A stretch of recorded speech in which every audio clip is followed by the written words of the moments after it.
Salut à toi qui nous écoutes et merci beaucoup d'écouter 11e art. Si nos émissions te plaisent, n'hésite pas à mettre 5 étoiles si tu nous écoutes sur les plateformes de podcast et des petits pouces si tu nous écoutes sur YouTube. C'est hyper important pour notre référencement et c'est ça qui nous permet de grandir. On est aussi présent sur Twitter et sur Instagram si tu veux échanger avec nous et une cagnotte est disponible sur Hello Asso si tu veux nous soutenir financièrement en faisant des dons. Toutes les infos sont à retrouver sur notre site internet et nos réseaux sociaux. Très bon épisode.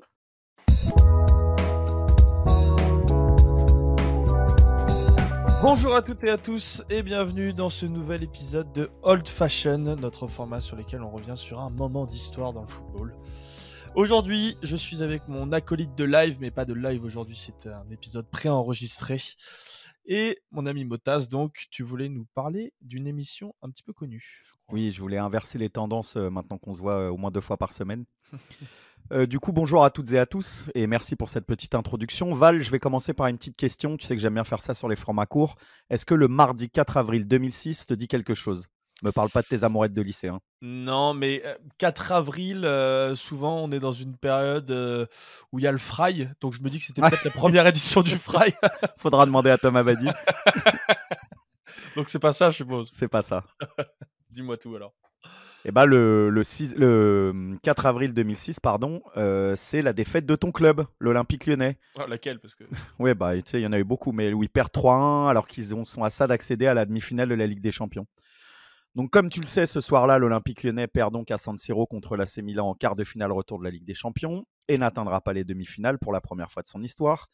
Mais dans le monde du foot hexagonal, quelque chose de plus important se prépare. La naissance de l'afterfoot, talk show radiophonique qui débriefera la défaite lyonnaise, le ton est donné.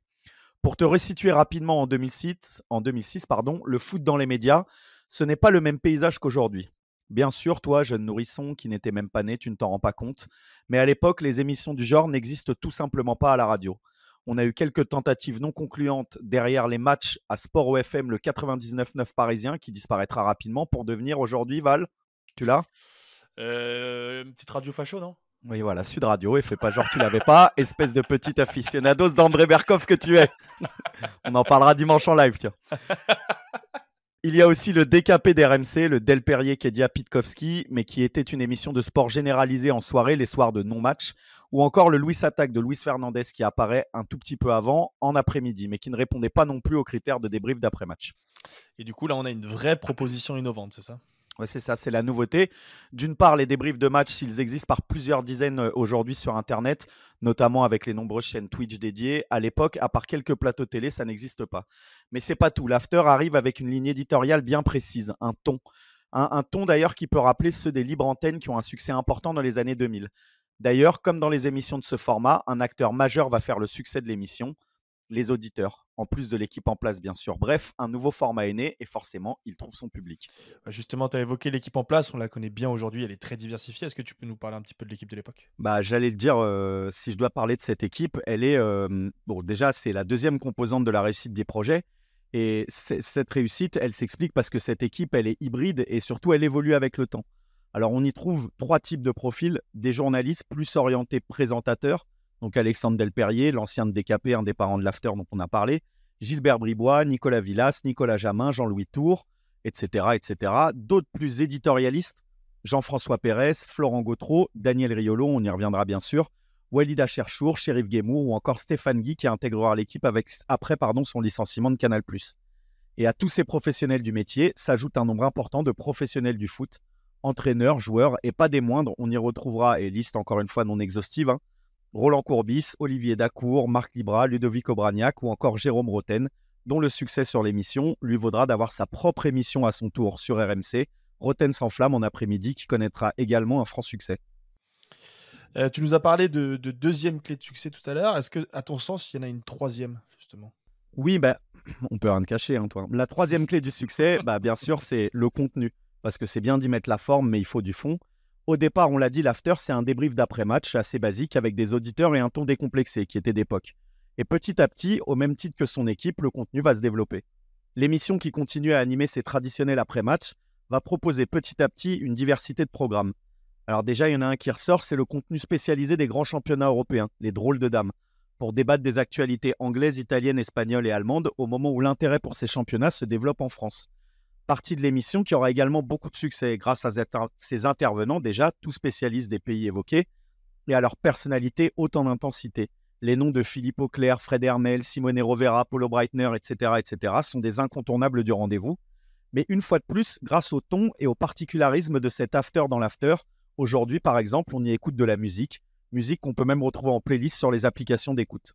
Le soir, sans match, on y anime maintenant des débats de fond sur le fond de jeu de telle ou telle équipe, mais pas seulement, on y reçoit des auteurs et on discute supporterisme, modèle économique du football, droit télé, homosexualité dans le foot, etc.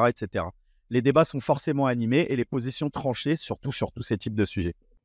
Et ce qui fait une des grandes forces de l'émission, c'est justement qu'elle a su se renouveler pendant ses 18 ans et que le public aujourd'hui s'est pas lassé. Bah oui, le public s'est pas lassé et tu as raison, une des grandes forces, c'est qu'elle a su se renouveler, on va y revenir. Mais du coup, le public s'est pas lassé. Je vais te donner un petit chiffre aujourd'hui. L'After bat des records d'audience.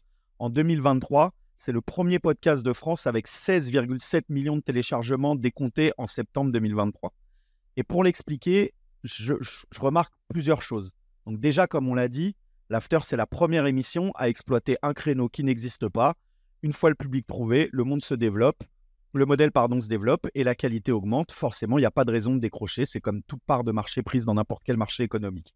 D'autre part, on l'a rapidement dit, mais le ton est unique et certaines personnalités se starifient. Daniel Riolo, par exemple, éditorialiste au départ, va devenir une référence dans l'émission. Affichant des positions fermes, il va développer une phase base extrêmement puissante. A l'inverse, ses positions affichées, footballistiquement parlant, mais pas seulement, aussi politiques, en font une cible pour une partie des internautes. Ce que l'intéressé assume pleinement, comme le fait d'aller au clash avec ceux qui l'insultent sur les réseaux sociaux, avec certains auditeurs ou personnalités publiques, comme Philippe Lucas, grande scène mythique, ancien entraîneur de Laure Manodou, qui menacera carrément d'intervenir sur le plateau pour mettre, je cite, 2 tartes aux journalistes, qui lui ne se débinera pas du tout pour autant. L'échange se terminera d'ailleurs sur le plateau, sans heurts heureusement. Ou encore Jean-Michel Aulas, qui interviendra plusieurs fois pendant l'émission pour débattre avec Daniel Riolo, souvent sans filtre. Sa personnalité, elle plaît aux auditeurs et le public le reconnaît sous une surface contestée par certains, un travail de fond et des avis majoritairement justes. La deuxième chose, c'est qu'en 18 ans, l'émission ne s'endormira pas sur ses lauriers. Le modèle marche, certes, mais il faut le développer.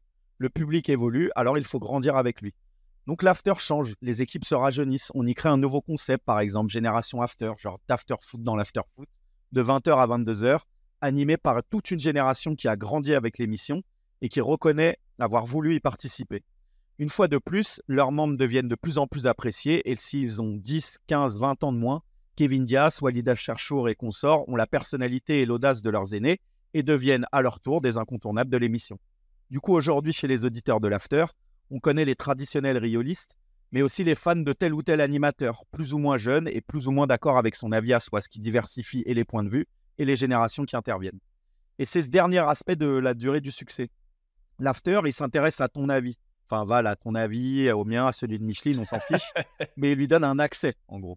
Dès le départ, en faisant des interventions de son assemblée, une des pierres angulaires de l'émission, mais en se rapprochant aussi physiquement des gens, l'émission va multiplier les événements pour aller à la rencontre de son public. Match de l'After contre une équipe d'auditeurs dans un match ouvert à toutes et tous au Stade Bauer, émission déplacée chez des clubs amateurs, alors ou dans un vignoble nantais ou à Argenteuil, ce qui représente bien la diversité des profils chez ceux qui l'écoutent, délocalisation en Algérie ou en Espagne, ou encore location d'un bus pour faire le tour de Paris avec les auditeurs pour fêter les 10 ans de l'émission. Bref, l'After se veut proche de celui qui l'écoute et met en scène cette proximité. D'ailleurs, de nombreux intervenants d'un soir deviendront des fidèles de l'émission et reviendront régulièrement y participer. Et en parallèle de ça, l'émission se diffuse à la télé ou sur Twitch et y trouvera un autre public. Mais travaillera aussi une revue papier pour toucher encore une autre partie de son auditoire, sous la direction de Thibault Leplat, le philosophe de l'émission qu'on connaît bien chez 11e art. Évidemment, qui participe à nos émissions du Comex, tout comme David qui intervient régulièrement dans l'After, enfin dans Génération After précisément. Et du coup, l'After, quand je t'écoute parler, on a l'impression qu'ils ont déjà quasiment tout fait. Comment est-ce qu'on peut imaginer leur avenir ? C'est la minute un peu nostalgie, mais son avenir, en vrai, il n'est pas dur à imaginer. L'émission a ouvert le champ des possibles, on l'a dit, mais les émissions en Algérie ou en Espagne, c'était seulement l'année dernière. Et surtout, elle a su faire des enfants. Et encore une fois, je vais diviser les enfants en 3 types. Dans le public déjà, on ne compte plus les interventions qui démarrent par « Vous savez, je vous écoute depuis le premier jour » ou bien « Vous savez, j'ai commencé, j'étais enfant et maintenant je vous écoute avec mon enfant ». Moi-même, je suis obligé de l'admettre, j'étais là en 2006, j'avais 16 ans.